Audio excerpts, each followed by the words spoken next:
करू सुरू. हाँ यस सर. हरे कृष्णा. आपण प्रार्थनेने सुरुवात करत आहोत. प्रथमतः सर्व मैत्रिणींचे गीतामृत मालिकेमध्ये अंतःकरणपूर्वक स्वागत आहे.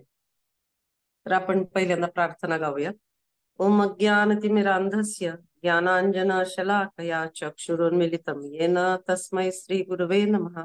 श्री चैतन्य मनोभीष्टं स्थापितं येन भूतले स्वयं रूप कदा मह्यं ददाति स्वपदान्तिकम्. वन्देऽहं श्रीगुरु श्रीयुतापदकमलं श्रीगुरुन् वैष्णवांश्च श्रीरूपं साग्रजातं सहगणा रघुनाथान्वितं तं सजीवं साद्वैतं सावधूतं परिजना सहितं कृष्ण चैतन्य देवं श्रीराधा कृष्णपादान् सहगणा ललिता श्री विशाखान्विता. हे कृष्णा करुणा सिंधु दीनबंधो जगतपते गोपेश गोपिका कांत राधा कांत नमोस्तुते. तप्त कांचन गौरांगी राधे वृंदावनेश्वरी वृषभानुसुते देवी प्रणमामि हरिप्रिये. वाञ्छाकल्पतरुभ्यश्च कृपा सिन्धुभ्येव च पतितानां पावनेभ्यो वैष्णवेभ्यो नमो नमः. नमो विष्णुपादाय कृष्णप्रेष्ठाय भूतले श्रीमते राधानाथ स्वामिनिति नामिने. नमो विष्णुपादाय कृष्णप्रेष्ठाय भूतले श्रीमते भक्तिवेदांत स्वामिनिति नामिने. नमस्ते सरस्वती देवे गौरवाणी प्रचारिणे निर्विशेष शून्यवादी पाश्चात्य देश तारिणे. जय श्री कृष्ण चैतन्य प्रभु नित्यानंद श्री अद्वैत गदाधर श्रीवासादि गौर भक्तवृंद. हरे कृष्ण कृष्ण कृष्ण हरे हरे हरे राम राम राम हरे हरे. हरे कृष्णा. सर्व मैत्रिणींचं गीतामृत मालिकेमध्ये अंतःकरणपूर्वक स्वागत आहे. तर आपण आज पाहणार आहोत विभूती योग मधील 15वा श्लोक. काल माताजींनी खूप छान पद्धतीने आपल्याला सगळ्यांना 14व्या श्लोकाबद्दल सांगितलेलं आहेच. आशा आहे की तुम्हा सर्वांच्या हे सगळ्या गोष्टी निदान मुद्दे तरी लक्षात असतील. तर पूर्वीच्या श्लोकामध्ये अर्जुनाने असं म्हटलं होतं की देवता तुम्हाला जाणू शकत नाहीत, दानव देखील कसे जाणू शकणार. तर त्यांनी वापरला होता शब्द श्रीकृष्णांना संबोधून केशव. तर इथं या शब्दाचा अर्थ असा होतो की आपण हे समजून घेतोय की केशव या नावाने का बरं संबोधलं असावं भगवंतांना अर्जुनाने. तर केशव याचा अर्थ असा आहे की केशवा म्हणजे के म्हणजे ब्रह्मा आणि ईश म्हणजे शिवजी आणि व म्हणजे त्यांना बांधणारे म्हणजे मोहित करणारे असे ते भगवंत. म्हणजे जे भगवंत ब्रह्मा आणि शिवजी यासारख्या श्रेष्ठ देवतांना ज्यांचं वेगळं स्थान या सृष्टीमध्ये आहे त्यांना देखील समजू शकत नाहीत. तर मग इतर ज्या देवी देवता आहेत, बाकीच्या 33 कोटी देवी देवता आहेत, त्या कशा काय भगवंतांना तत्वता जाणू शकतात. तर मग देवी देवता देखील जाणू शकत नाहीत, दानव तर कसे जाणू शकणार भगवंतांना, किंवा असुर किंवा नास्तिक लोक कशा पद्धतीने जाणू शकणार, शक्यच नाही. तर मग प्रश्न असा मनामध्ये निर्माण होतो की मग भगवंतांना इथं कोण जाणू शकतं. तर त्याचं उत्तर अर्जुन या श्लोकामध्ये आपल्याला देत आहेत. आणि या श्लोकामध्ये अर्जुनाने भगवंतांना विविध नावांनी संबोधित केले आहे. तर ते फार असं इंटरेस्टिंग अशी हे जे वेगवेगळी नावं भगवंतांची या पूर्ण भगवद्गीतेमध्ये अर्जुनाला भगवंतांनी वेगवेगळ्या नावांनी संबोधित केलेलं आहे. आणि अर्जुनाने देखील भगवंतांना विविध नामांनी संबोधित केलेलं आहे. तर कोणाला जर एक इंटरेस्ट असेल या बाबतीमध्ये तर हे आपण जाणून घेतलं पाहिजे नेहमी की कुठलाही जो श्लोक असेल त्या श्लोकामध्ये पर्टिक्युलर त्या नावाने का बरं अर्जुनाने संबोधलं आहे. तर त्याचं फार सुंदर विश्लेषण या श्लोकामध्ये तात्पर्यामध्ये प्रभुपाद खूप सुंदर रीतीने करतात. आणि आपण हे एक म्हणू शकतो की अजून जर आपल्याला जाणून घ्यायचं असेल भगवंताची जी वाणी आहे भगवद्गीता, तर ती अधिक चांगल्या पद्धतीने जाणून घेण्यासाठी देखील या गोष्टींचा आपल्याला खूप सारी मदत होऊ शकते. तर आपण पाहत आहोत श्लोक क्रमांक 15, ज्या ठिकाणी श्रीकृष्णांना कोण जाणू शकतं हे अर्जुन आपल्याला विशद करत आहे. श्लोक क्रमांक 15. स्वयं एव आत्मानं वेत्तत्व पुरुषोत्तम भूत भावन भूतेश देवदेव जगतपते. अर्थात हे पुरुषोत्तम, हे भूतभावन भूतेश देवादिदेव हे जगतपती, खरोखर तुम्हीच केवळ आपल्या अंतरंगा शक्तींद्वारे स्वतःला जाणू शकता. इथं अर्जुन आहे ना आपल्याला सांगत आहेत की भगवंतांना कोण जाणू शकतं पूर्णतः. कृष्ण तत्व या ठिकाणी अर्जुन प्रस्थापित करत आहेत किंवा आपल्याला विशद करून सांगत आहेत. तर हे पुरुषोत्तम, हे भूतभावन, हे देवादिदेव, हे जगतपते, खरोखर तुम्हीच केवळ आपल्या अंतरंगा शक्तीद्वारे स्वतःला जाणू शकता. आता कृष्णच त्यांना जाणू शकतात. वेगवेगळ्या नावांनी भगवंतांना अर्जुन इथं संबोधित करत आहेत आणि अतिशय सुंदर वर्णन भगवान श्रीकृष्णांचे सर्वच तात्पर्यामध्ये ज्याप्रमाणे आलेलं आहे त्याप्रमाणे या तात्पर्यामध्ये देखील खूप सुंदर रीतीने वर्णन करण्यात आलेलं आहे. तर इथं असं म्हटलं गेलंय की हे भूतभावन म्हणजे ते भूतभावन कसे आहेत, भूतेश कसे आहेत आणि देवादिदेव कशा प्रकारचे आहेत आणि जगतपते कसे आहेत. तर काही महत्वाचे मुद्दे या तात्पर्यामधले आपण अगदी लक्षपूर्वक पाहूया. तर तात्पर्यामध्ये असं सांगितलं की अर्जुन आणि त्यांच्या अनुयायांप्रमाणे जे भक्तियोगाद्वारे भगवान श्रीकृष्णांची संबंधित आहेत. आता इथला प्रत्येक शब्द हा तात्पर्यामधला महत्वाचा आहे की भगवान श्रीकृष्णांशी जे संबंधित आहेत तेच केवळ श्रीकृष्णांना जाणू शकतात.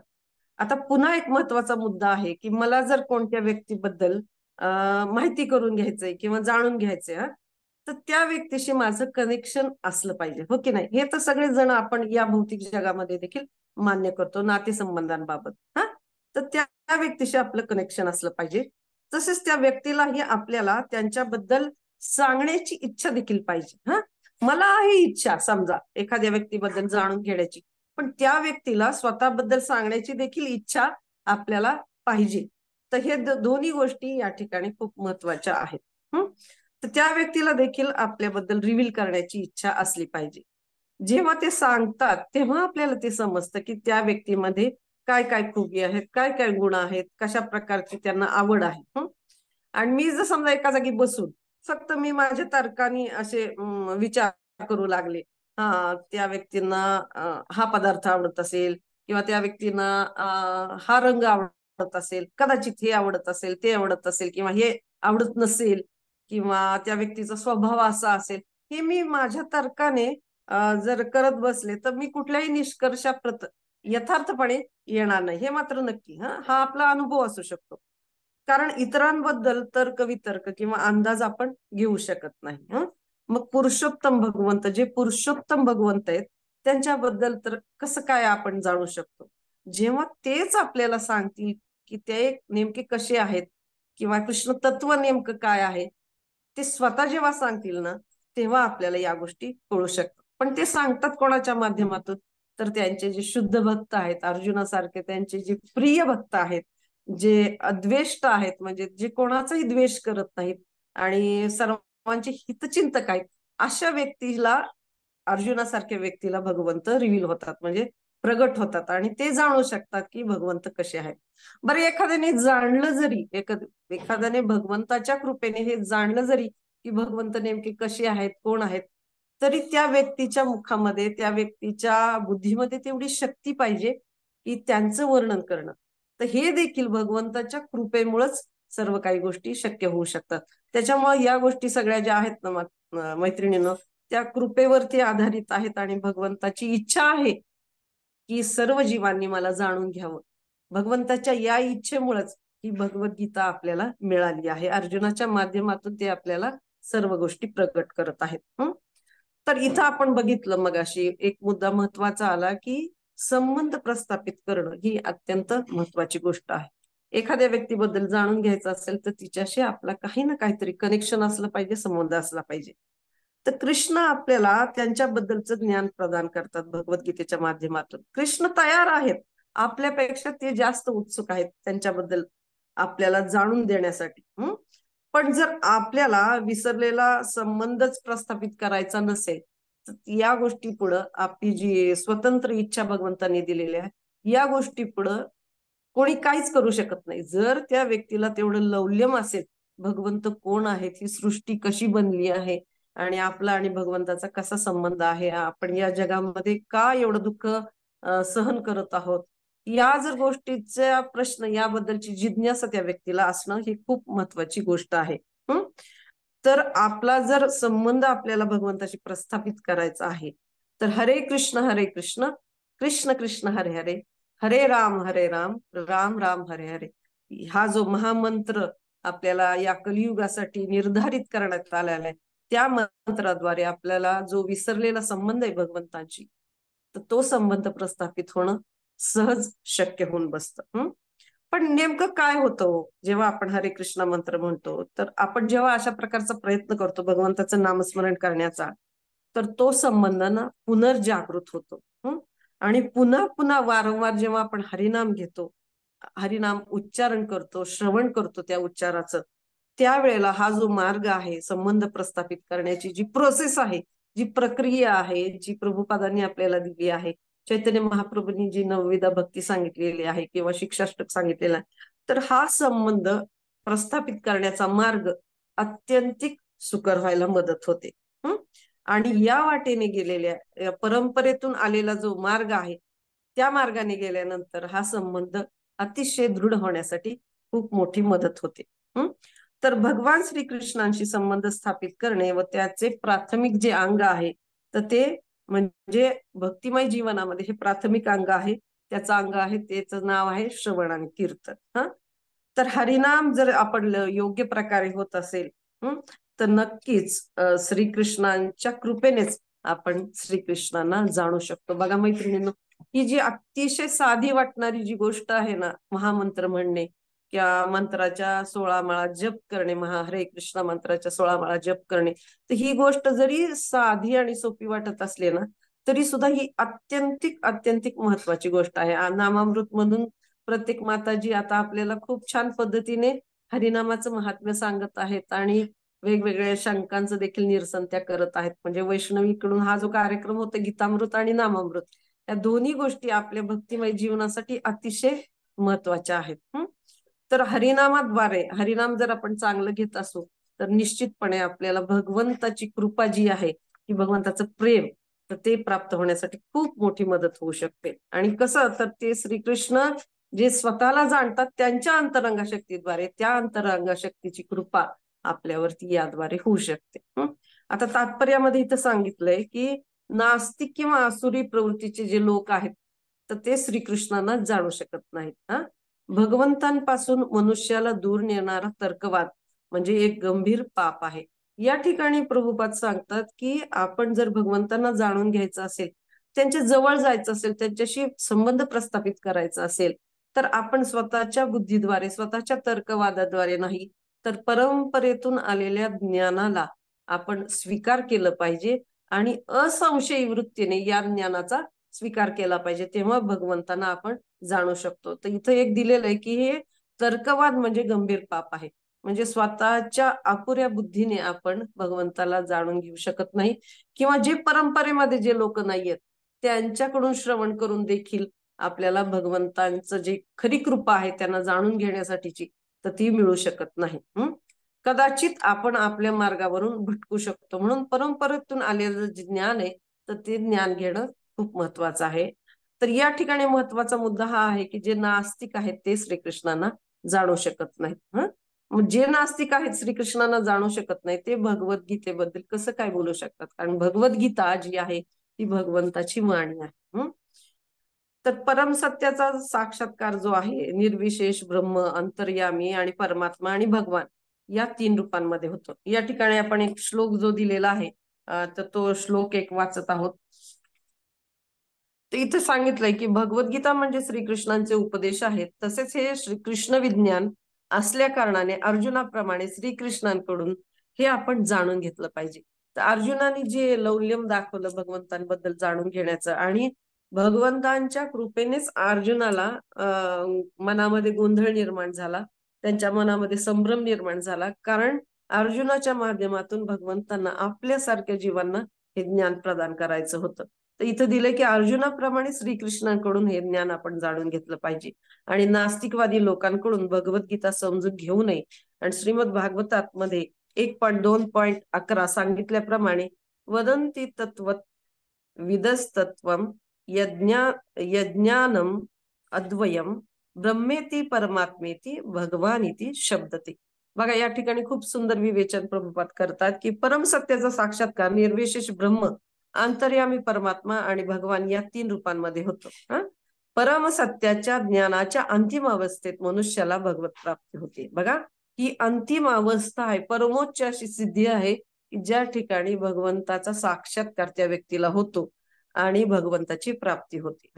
मग एखादी साधारण व्यक्ती किंवा अंतर्यामी परमात्मा आणि निर्विशेष ब्रह्माची अनुभूती झालेला मुक्तात्माही परमसत्याचे स्वरूप जाणू शकेलच असं नाही.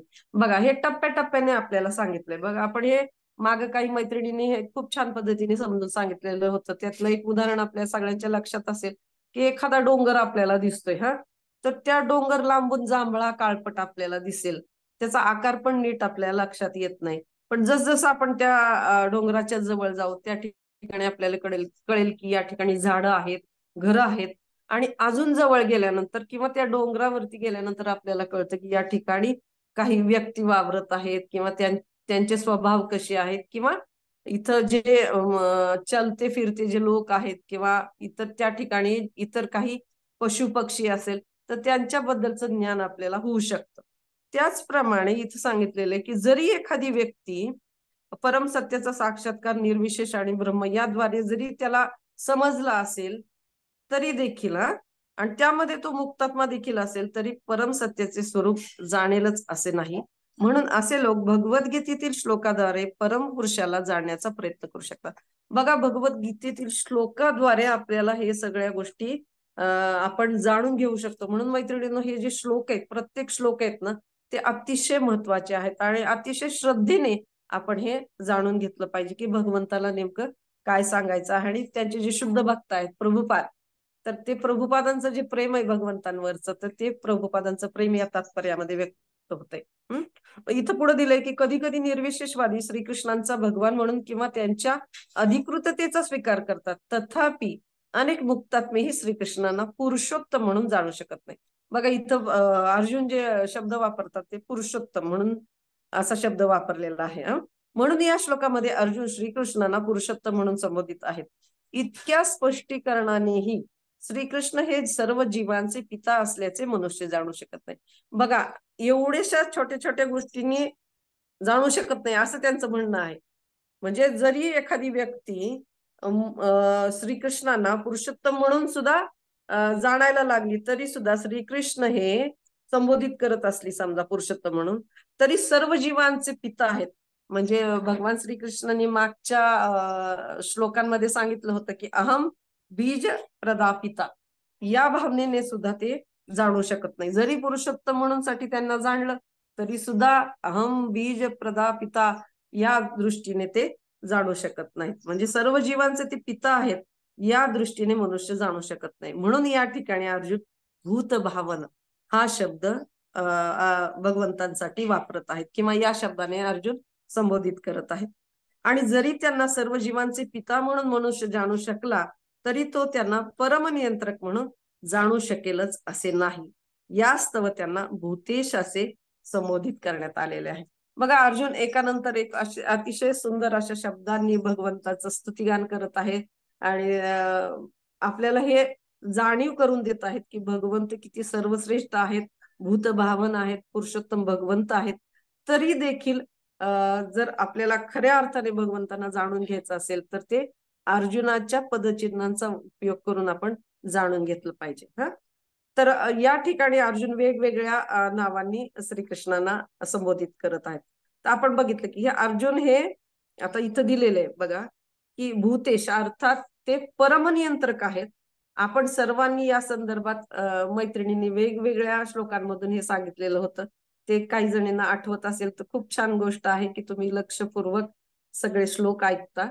की श्रीकृष्ण प्रत्येकाच्या हृदयामध्ये परमात्मा म्हणून स्थित आहेत आणि उपस्थित आहेत. म्हणजे आपण बघितलं की कसे ते उपदेष्टा आणि परम नियंत्रक म्हणून सगळ्यांच्या हृदयामध्ये अनुमंता एक शब्द मला वाटतं दीपाली माताजींनी सांगितलं होतं की अनुमंता आणि उपदेष्टा असे 2 शब्द त्या ठिकाणी त्यांनी वापरले होते गीतेमधले. तर प्रत्येकाच्या हृदयात परमात्मा म्हणून उपस्थित आहेत आणि ईश्वर सर्व भूताना हृददेशे अर्जुन तिष्ठती. आता इथं दिलेलं आहे की भगवंत प्रत्येकाच्या हृदयामध्ये स्थित आहेत, पण त्या ठिकाणी ते काय करतात, तर त्या ठिकाणी ते सांगतात की भ्रामयन सर्व भूतानी यंत्ररूढानी मायया. म्हणजे हे अर्जुन, परमेश्वर म्हणजे भगवंत प्रत्येक जीवाच्या हृदयामध्ये स्थित आहेत आणि ते सर्व जीवांचे भ्रमण निर्देशित करत आहेत आणि सर्व जीव मायेने बनवलेल्या यंत्रावर आरूढ झालेले आहेत. ही वस्तुस्थिती आहे मैत्रिणींनो. या भौतिक जगामध्ये मायेने जे यंत्र बनवलेलं आहे ते आपण म्हणतो ना, काही काही काय म्हणतात त्याला, की वेगवेगळ्या प्रकारचे यंत्र, वेगवेगळ्या प्रकारचे उत्सव असल्यानंतर, इथं माळावरच्या देवीचा उत्सव असल्यानंतर तशा प्रकारची यंत्र येतात बघा, मेरी गो राऊंड वगैरे म्हणतात ते. तर त्या राऊंड मध्ये लोक बसल्यानंतर कधी वरती जातात त्या पाळण्यामध्ये, कधी खाली येतात, कधी एका बाजूलाच गेलेले असतात. अशा प्रकारे ते तशा प्रकारच्या यंत्रावरती माया आपल्याला आरूढ करते. कधी आपण मनुष्य जन्मामध्ये असतो, कधी वेगळ्या जीवात्म्यामध्ये असतो, कधी आपण उच्च प्रतीच्या कुळामध्ये जन्म असू शकतो, कधी निम्न स्तरावरच्या. आपल्या कर्मानुसार आपल्याला त्या प्रकारचं सीट त्या ठिकाणी मिळालेलं असतं आणि कधी वरती जातो जीवात्मा, कधी खाली येत असतो. तर या प्रकारच्या यंत्रावरती प्रत्येक जीवात्मा जो आरूढ झालेला असतो आणि त्याच जे असतं, आपण म्हणलेलं की या ठिकाणी जीवाचे भ्रमण भगवंत त्यांच्या शक्तीद्वारे निर्देशित करत असतात. म्हणजे असं म्हटलं जातं की गवताचं पात देखील भगवंतांच्या परवानगीशिवाय हलू शकत नाही. हे तर आपण मागच्या काही श्लोकांमध्ये पाहिलेलंच आहे. तशी व्यवस्था भगवंत या ठिकाणी त्यांच्या शक्तीद्वारे करत असतात. आणि जर कोणी श्रीकृष्णांना परम नियंत्रक म्हणून जरी जाणले, तरी असे वाटू शकते की मग देवी देवता ज्या आहेत ना, त्या कदाचित श्रेष्ठ असू शकतात. बघा, काही जणांचं हे मत असू शकतं की जरी यांनी जाणलं की भगवंत परम पुरुषोत्तम आहे, तरी सुद्धा देवी देवतांची आराधना करणं त्यांच्याकडून सुटत नाही, घाबरून किंवा कुठल्या इतर कारणाने. मग जरी असं जाणलं की परम नियंत्रक आहेत, तरी सुद्धा देवी देवता ह्या वेगळ्या असू शकतात. तर म्हणून साठी अर्जुन या ठिकाणी देवदेव हा शब्द वापरतात. देवांचे अधिकारण म्हणजे देवांचं जे जे स्त्रोत आहेत ते सुद्धा भगवंत आहेत. म्हणजे असं जरी वाटलं, समजा ठीक आहे देवी देवता ह्या भगवंतांकडून आलेल्या आहेत, तरी कदाचित असं वाटू शकतं की मग हे जे जग आहे, ह्या जगाचे अधिष्ठाते किंवा या जगाचे जे उत्पत्तीकारक आहेत ते कदाचित दुसरे कोणीतरी असू शकते.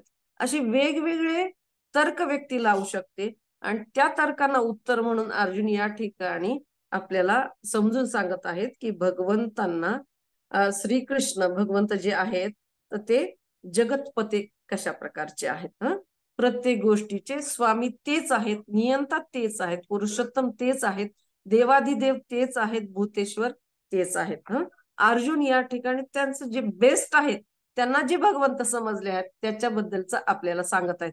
बघा, भगवंताचे जे भक्त असतात ना, ते किती दयाळू आणि किती इतरांच्या हिताकरता अशा गोष्टी स्पष्ट करून आपल्याला सांगत आहेत. वस्तुतः अर्जुनाला हे सगळं उमजलेलं आहे, त्यांना तो साक्षात्कार झालेला आहे, पण आपल्यासारख्या जीवांना हे समजावं म्हणून साठी अर्जुन या श्लोकामध्ये खूप सुंदर वर्णन करत आहे. तर हे सगळं समजण्यासाठी ना आपल्याला श्रद्धा असायला हवी मैत्रिणींनो. श्रद्धा हा मूळ पाया आहे. जे ज्ञान परंपरेतून आलेलं आहे त्या ज्ञानावरती आपला विश्वास असायला हवा. तर एका ठिकाणी मी ऐकलं होतं, मला वाटतं प्रभूजींच्या लेक्चरमध्ये ऐकलं असेल, की हे भगवद्गीतेचे जे श्लोक आहेत ना, तर त्या विटांप्रमाणे आहेत. आणि हे जे तात्पर्य आहेत प्रभुपादांनी दिलेले, ते सिमेंट आहे त्याच्यामधलं. जेव्हा हा भगवद्गीतेतलं जे ज्ञान आहे, भगवद्गीताचं जे ज्ञान आपल्याला भक्तिमय जीवनाचा जो पाया आहे, तो जर पाया आपण पक्का केला ना, तर ही भक्तीची जी इमारत आहे आपली पुढची वरची, तर ती चांगली होण्यासाठी मदत होणार. जर आपण भगवद्गीता नीट समजून नाही घेतली, भगवंत कोण आहेत किंवा जीव कोण आहेत, त्यांचा आणि भगवंताचं काय संबंध आहे आणि तो संबंध कसा प्रस्थापित केला पाहिजे, प्रकृती म्हणजे काय आहे, कर्म म्हणजे काय आहे, त्या कर्माचे परिणाम काय असू शकतात, हे सगळं भगवद्गीतेमध्ये जे दिलेलं आहे, तर ते जर आपण समजून घेतलं प्रत्येक श्लोकाद्वारे, तर हा जो पाया आहे तो पाया आपला भक्कम व्हायला मदत होईल. आणि प्रभुपादांनी पूर्ण जगभर या भगवद्गीतेच्या आधारावरती कृष्ण भावनेचा प्रचार केलेला आहे. जर हा पाया आपला पक्का नसेल, हे सिमेंट जर आपण चांगलं त्या विटांमध्ये घातलेलं नसेल, आपल्या भक्तिमय जीवनामध्ये तात्पर्य समजून घेतलेली नसतील, तर आपल्याला मग पुढे जाऊन हा प्रश्न पडू शकतो की भगवंत असे का वागले, त्यांनी 16,108 राण्यांबरोबरच विवाह का केला. त्याच्यानंतर अनेक प्रश्न आपल्या मनामध्ये प्रश्न येऊ शकतात मनामध्ये, पण ते ज्ञान समजून घेण्यासाठी असावेत, संशय मनामध्ये असू नये. हे जे ज्ञान आहे बघा, वेद म्हणजे माता आहेत आणि भगवंत हे पिता आहेत. तर वेद म्हणजे माता आहेत, तर मातेकडूनच कळू शकतं आपल्याला की आपले खरे पिता कोण आहे. कारण तिला ती जाणीव होऊ शकते, तिलाच माहितीये फक्त की पिता कोण आहेत. त्याच्यामुळे हे जे वेद सांगितले आणि उपनिषद जी आहेत त्यांच्या माध्यमातून आपल्याला कळू शकतं की जे अपौरुषेय आहे त्यांच्या माध्यमातून आपल्याला केवळ हे जाणून घेता येतं की भगवंत कोण आहे. त्याच्यामुळं या वेदमातेवरती आपल्याला विश्वास असला पाहिजे. आणि गीता जे उपनिषद आहे ते सर्व उपनिषदांचं सार आहे, याच्यावरती आपला पूर्णपणे आपल्याला विश्वास असला पाहिजे. तेव्हा हा जो विश्वास आहे तर तो विश्वास आपल्याला भक्तांच्या संघामध्ये मिळवता येतो. ती श्रद्धा आपल्याला भक्तांच्या संघामध्ये मिळू शकतं आणि श्रवणाने ही श्रद्धा वृद्धिंगत होऊ शकते. तर या ठिकाणी आपण एक छोटीशी कथा घेऊन या ठिकाणी आपण थांबूयात. की वृंदावनामध्ये ना एक फळ विक्रेती असते आणि तिला इच्छा असते की छोटे जे बालक रूपामध्ये श्रीकृष्ण आहेत तर त्यांना मी ही फळं देऊन येते. तर ती डोक्यावरती ती फळाची टोपली घेते, फळं घ्या फळं, फळं घ्या फळं असं करत करत यशोदामाईचा जो राजवाडा असतो, नंदभवन असतं, त्या ठिकाणी जात. भगवान श्रीकृष्णांना देखील जे बालक रूपामध्ये इकडं तिकडं लीला करत आहेत, हुंदडत आहेत, भक्तांना आनंद देत आहेत, तर त्यांना देखील तेवढीच तीव्र इच्छा असते तिच्याशी संबंध प्रस्थापित करण्याची. मग आपण मगाशी पाहिलं की संबंध प्रस्थापित करणं ही खूप खूप खूप खूप आवश्यक अशी गोष्ट आहे. आणि तिला देखील भगवंतांना काही अर्पण करण्याची इच्छा आहे, त्या बालकाला अर्पण करण्याची इच्छा असते. तर त्या ठिकाणी ती जाते आणि ज्या वेळेस ती अशी बाहेर थांबलेली असते अंगणामध्ये आणि ती हाका मारते यशोदामाईला, मैया म्हणून साठी की तुला काही फळं घ्यायचीत का कानासाठी. मग ती यशोदामाई यायच्या पूर्वी श्रीकृष्ण जे बालरूपामध्ये नुकतंच त्यांना चालायला यायला लागलेले आहेत, त्यांच्या पायामध्ये सुंदर अशी पैंजण आहेत. तर ते काय करतात, धान्य घेतात. त्यावेळी तशी पद्धत होती की आदान प्रदान हे वेगवेगळ्या वस्तूंद्वारे व्हायचं. आपल्या मुठीमध्ये जेवढं धान्य येईल तेवढं ते धान्य घेतात आणि त्या हिच्याकडे जातात, जी फळवाली असते तिच्याकडे जातात. तर यशोदामाईला देखील त्यांचं कौतुक वाटतं आणि यशोदामाई देखील फळं घेण्यासाठी येते. आणि ती जी फळवाली असते ती एवढी श्रीकृष्णानं बालरूपामध्ये बघून एवढी ती आसक्त होते त्यांच्यावरती आणि ती सगळी फळं त्यांना देऊन टाकते भगवान श्रीकृष्णांना. आणि त्या ठिकाणी दिल्यानंतर यशोदामाई हे सगळं बघत असते आणि ती बघते की आपला कान्हा कशा रीतीने त्या फळवालीकडून फळं घेतोय. आणि त्याच्यानंतर श्रीकृष्ण त्यांच्या मुठीमध्ये जेवढं धान्य आलेलं तेवढं तिच्या त्या टोपलीमध्ये टाकतात आणि त्यांच्या हातामध्ये जेवढी फळं बसतील तेवढी ते स्वीकारतात आणि बाकीची उर्वरित फळं यशोदामाई आतमध्ये घेऊन जाते. आता हे सगळं झाल्यानंतर त्या फळवालीला ना तरी तिची तृप्ती झालेली नसते. तर ती फळवाली जेव्हा ती टोपली घेऊन घरी जात असते, ज्या टोपलीमध्ये श्रीकृष्णांनी धान्य दिलेलं असतं, थोडस त्यांच्या मुठीमध्ये येईल तेवढं, तर ती घरी चाललेली असते, अतिशय आनंदी झालेली असते ती, पण तरी तिला एक अतृप्तीची जाणीव असते. ती घरी गेल्यानंतर बघते तर त्या टोपलीमध्ये बघते तर सगळी टोपली ती हिरे माणकांनी असं रत्नांनी भरून गेलेली असते.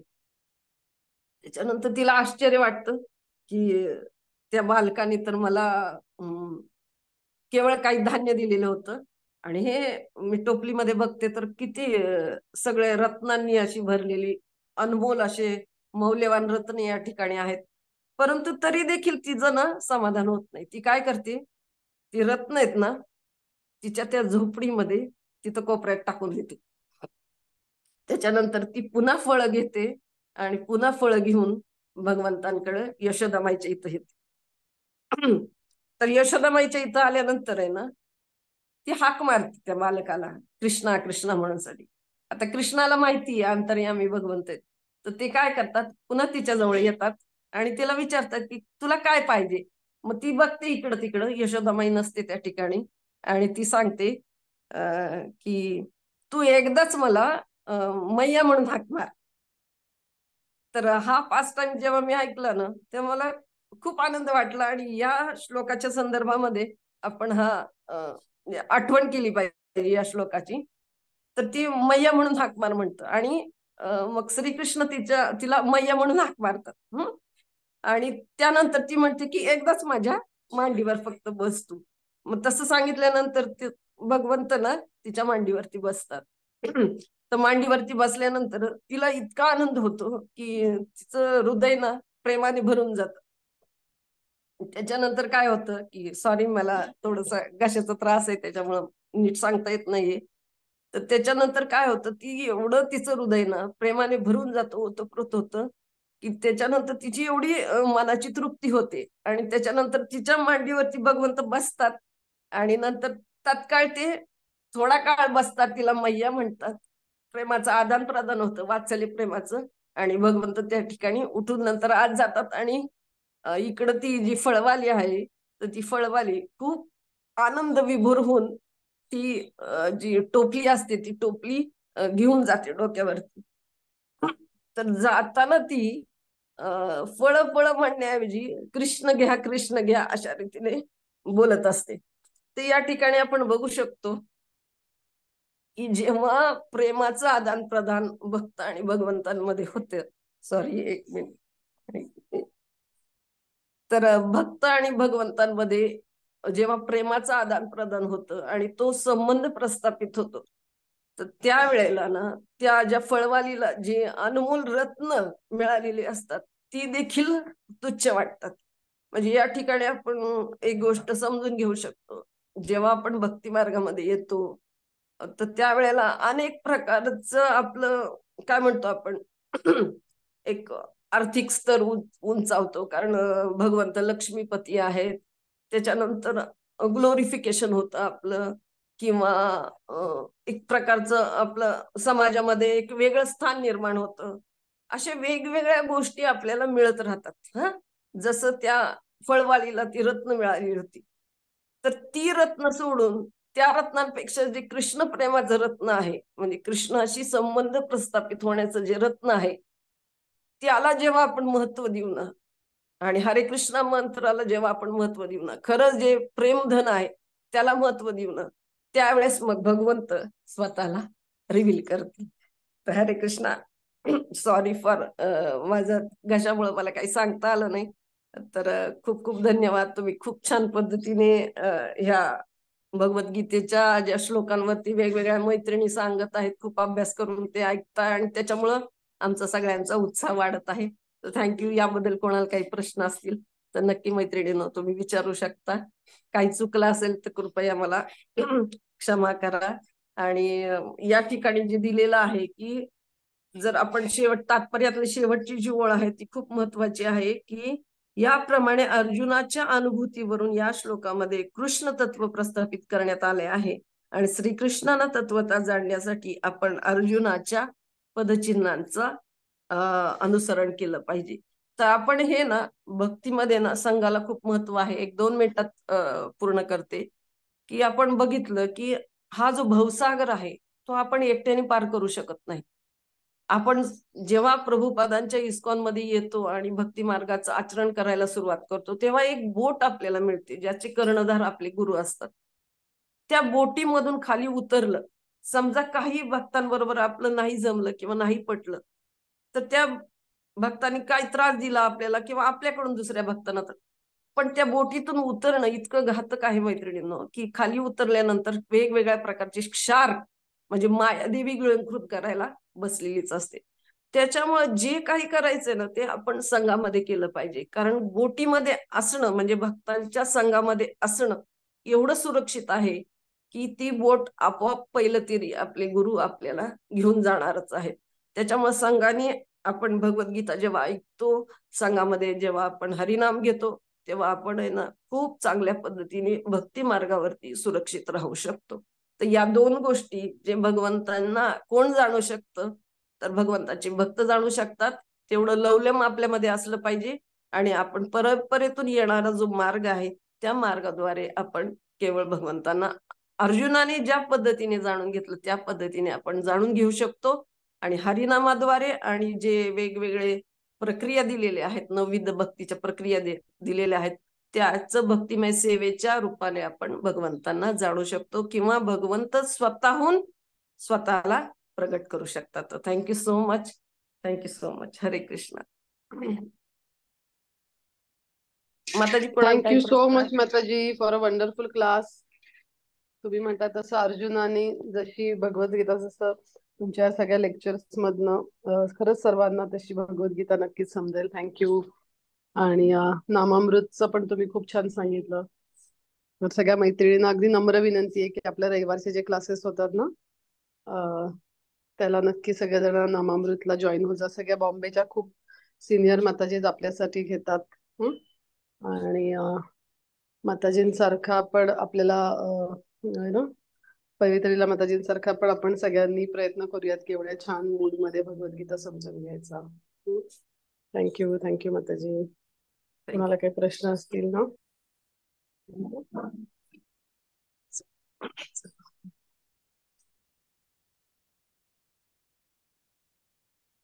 प्रश्न कोणाला काही प्रश्न असतील तर नक्की विचारा प्लीज.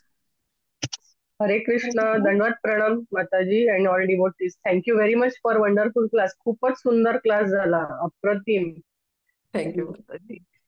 तुम्ही जी कथा शेअर केली तुमच्या ऐकण्याची उत्सुकतेमुळे काही होत असेल माताजी. खूपच छान. धन्यवाद. दंडवत धन्यवाद. प्रणाम तुम्हाला. येस. हरी बोल. येस. थँक्यू. चालेल माताजी, थांबूया. अनंगोपी माताजी. हा चालेल. हरी बोल. उद्याचं सांगितलं ना? उद्याचा कोणाचा आहे? उद्या हो, उद्याचा कोणाचा आहे? तुलसी माताजींचा असतो मला वाटतं. म्हणजे माझ्या नंतर त्या ठीक आहे, घेतात. चालेल, बघू. असू दे. आपण संदिनी शक्ती. कोणाचाही असू देत, पण प्लीज जॉईन. हरी बोल. संदिनी शक्ती माताजींचं उद्या. ओके. बर बर बर. चालेल चालेल. ते एक सस्पेन्स व्हायला लागलंय सध्या, कोणाचा असेल उत्सुकता. परवा ओके. दिवशी आहे. ओके तुमचा ओके. बुधवारी असतो. हा बरोबर. बुधवार. येस. चालेल चालेल. ओके. हरे कृष्णा. हरी बोल. धन्यवाद. प्रणाम माताजी. हरी बोल. हा माताजी. हरे कृष्ण. माझा हरे. असा प्रश्न होता माताजी, की सकाळी जप करते वेळेस माझं थोडं मन विचलित होतं किंवा झोप येते, तर मग सकाळी माझा जप थोडाच होतो, मग नंतर दुपारी साधना चांगली होती, तर दुपारी जप केला तर चालतो का असं विचारायचं होतं. चालतो ना माताजी. आपल्याला राधिका माताजींनी पण खूप छान सांगितलेलं आहे की आपली कर्तव्य करत करत आपल्याला हे सगळं भक्ती मार्ग करायचा आहे, हो की नाही? त्याच्यामुळे सकाळी करता ही तर उत्कृष्ट गोष्ट आहे. सुरुवात तरी सकाळी थोड्या जपानी होते आणि त्याच्यानंतर जेव्हा आपण स्वयंपाक करून किंवा सगळ्यांना व्यवस्थित भोजन खायला घालून, प्रसाद खायला घालून जेव्हा आपण करतो तेव्हा आपलं मन पण शांत असतं थोडस. आणि त्यावेळेला जरी जपा केला तरी चालतो माताजी. असं काही नाही, दिवसभरामध्ये तुम्ही 4 माळा जरी केल्या तरी चालतात.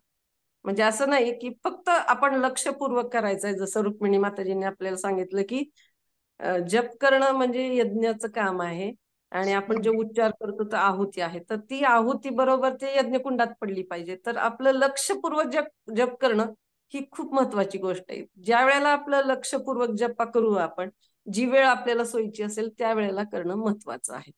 कारण घरातील सगळं सांसारिक आहोत, आपण गृहस्थ आहोत, सगळं करत करतच आपल्याला भक्ती करायची आणि इतरांना देखील भक्तीमध्ये आणायचंय. तर हे सगळ्या गोष्टींचा बॅलन्स करत करत आपण हे करायचंय. आणि तुम्ही हे प्रश्न जास्त जे अनुभवी आहेत, राधिका माताजी, रुक्मिणी माताजी किंवा आपल्या उषामती माताजी, ह्यांचा खूप वर्षांचा अनुभव आहे या सगळ्या गोष्टींमध्ये आणि सगळा बॅलन्स करत त्यांनी भक्ती केलेली आहे. आणि त्याच्यामध्ये त्या एकदम एक्सपर्ट झालेल्या आहेत या सगळ्या अनुभवाने, स्वतःच्या आचरणाने. त्याच्यामुळे त्यांना जरी प्रश्न विचारला तरी ते खूप सुंदर रीतीने सांगतील. पण तुम्ही आता दुपारचा करताय तर छान आहे. दुपारून चांगली होती साधना माझी. हो सकाळी मग थोडं मला झोप येते जप करताना, म्हणून हा मला झोप व्यवस्थित होत नाही माझा, म्हणून मी दुपारी करते. पण मग असं मग मला वाटतंय वाड्यामध्ये मग अपराध्यासारखं वाटतंय की माझं नाही सकाळी नाही, झोप होत नाही. अपराधासारखं नाही माताजी. याच्यामध्ये ना अपराधासारखं भावना ठेवायची नाही. कारण मग आपण आपलं चिंतन जास्त करतो. भगवंताचं चिंतन आपल्याकडनं व्हायला पाहिजे जास्त. कारण भगवंतांना आपण जरी कसा जरी जप होत असेल तरी भगवंतांना ती कृती खूप आवडते, की माझं नाव ही व्यक्ती घेतीये. आणि आपोआपच ना हळूहळू या सगळ्या गोष्टी जे अनर्थ असतात किंवा अनेक कारण असतात ते दूर व्हायला मदत होते. आपण प्रयत्नशील राहिलं पाहिजे फक्त यामध्ये, की कसं आपल्याला की व्यवस्थित झोप घ्यायला पाहिजे आपण. त्याच्यानंतर आपण फ्रेश हवेमध्ये थांबून जप करा. तुम्ही पहाटे जर उठत असाल तर थोडी बाहेर जप केला तर फ्रेश हवेमध्ये तर झोप नाही येणार. उभं राहून करायचा थोडासा. पण भगवंतांना सांगायचं की मी तुझं नाव घेण्याचा प्रयत्न करते. प्रभुपादांना प्रार्थना करायची माताजी याच्यासाठी की कृपया मला इच्छा आहे खूप छान जप करण्याची, तुमचं हरिनाम घेण्याची, तर कृपया तसं होऊ द्या. आणि आपले प्रयत्न चालू ठेवायचे आपण, कारण भगवंतांना ते खूप आवडतं की तुम्ही जप करताय, त्यांचं नाव घेताय तुम्ही. मग ही गोष्ट म्हणजे भगवंताशी संबंध प्रस्थापित करण्याची गोष्ट आहे. तर प्रार्थनापूर्वक करत राहा आणि कंटिन्यू करत राहा, होत राहील हे सगळ्या गोष्टी व्यवस्थित. हरे मी कृष्ण. लातूरून जॉईन होते माताजी. मग ऑनलाईन जप असतो सकाळी लातूरच्या बरं. भक्तांचा. मग सगळ्यांचा सकाळी 16 माळा होते पण माझा होत नाही. मग मला नाही नाही, वाटतं आपण आहे ना, सगळ्यांना आपली जी माझा होत स्थिती नाही. असते ना माताजी, प्रत्येकाची वेगवेगळी स्थिती आहे. हम्म. घरामधील स्थिती वेगवेगळी आहे. कोणाला लहान मुलं आहेत, कोणाला मोठी आहेत, आणि कोणाला लवकर कामाला जावं लागतं, कोणाचा व्यवसाय असेल तर उशिरा जावं लागत असेल कदाचित. त्याच्यामुळं आपण आहे ना आपल्याशीच तुलना करायची. गीता आपल्याला तेच शिकवते माताजी काही श्लोकांमधून, की आपली तुलना आपल्याशीच असली पाहिजे, इतरांशी नाही. मग आपण आपले पण राहणार नाही आणि इतरांसारखं पण बनता येणार नाही आपल्याला. त्याच्यामुळे आपण आपल्याशीच तुलना करायची, की कालच्या पेक्षा आज माझी स्थिती कशी आहे, कालच्या पेक्षा माझा आज जप कसा झाला. आणि माताजींनी जसं सांगितलंय आधीच्या माताजींनी, की प्रत्येक शब्दावरती आपण जर भर दिला श्रवण करण्याचा, की हरे कृष्ण, तर हे शब्द प्रत्येक ऐकण्याचा प्रयत्न केला. आम्ही पण तेच प्रयत्न करत आहोत, की श्रवण करण्याचा प्रयत्न केला प्रत्येक शब्द, तर आपलं लक्ष ना विचलित होत नाही. नाहीतर मग विचारांची फांदीला फांदी सुटत जाते आणि त्याप्रमाणे मग आपलं मन भरकटत जातं. तर त्या मनाला मनत राहते ते मंत्र म्हटलं गेलेलं आहे ना, तर भगवंतांचे जे उच्चार आहेत नामाचे ते आपण चांगल्या पद्धतीने करायचे आणि तसा प्रयत्न करायचा आपण, की चांगला उच्चार होईल आपल्याकडून. बाकी काही विचार इतर करायचे नाही. आणि जर हो तुम्हाला असं माताजी. वाटत असेल तर एखाद्या कागदावरती हरे कृष्ण मंत्र लिहायचा आणि ते हम्म. वाचायचा.